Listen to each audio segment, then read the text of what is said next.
Hi, 6th grade, Mrs. Heskett here. We're jumping into Chapter 8, Lesson 1.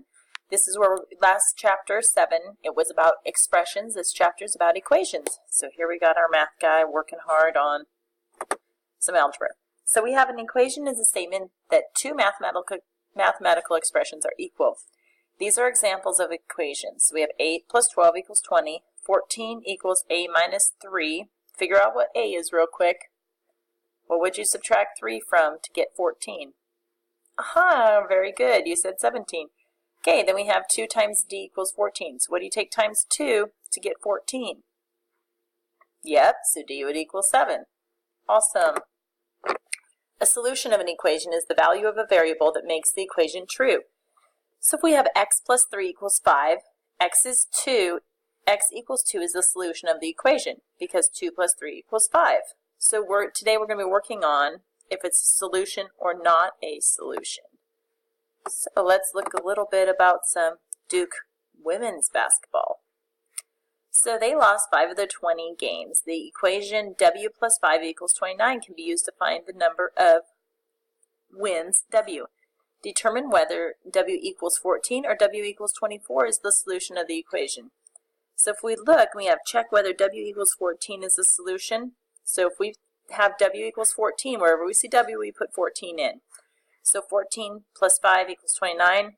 Not going to happen. That's not right, is it? So we already know that that's not a solution, so that tells us that 24 must be the solution. So substitute 24 in for W. So if we put 24 plus 5, does that equal 29? We'll add it up. 29 equals 29, so the solution is W plus 5 equals 29, so W is 24, which means the team won 24 games. So now let's go on and try some of our own. Is this statement true or false? X plus 2, we don't need equation going. X plus 2 equals 12. X plus 12 equals 29 when X is 7. So put 7 in for X, and then you have 7. Plus 12 equals 29. Is that true or false? Well, 7 plus 2 is 9, and then there's only one tens place, so it would actually equal 19. So in this case, that solution would be false, so that would be not a solution. What about here? What if we have x minus 7 tenths equals 4 and 3 tenths?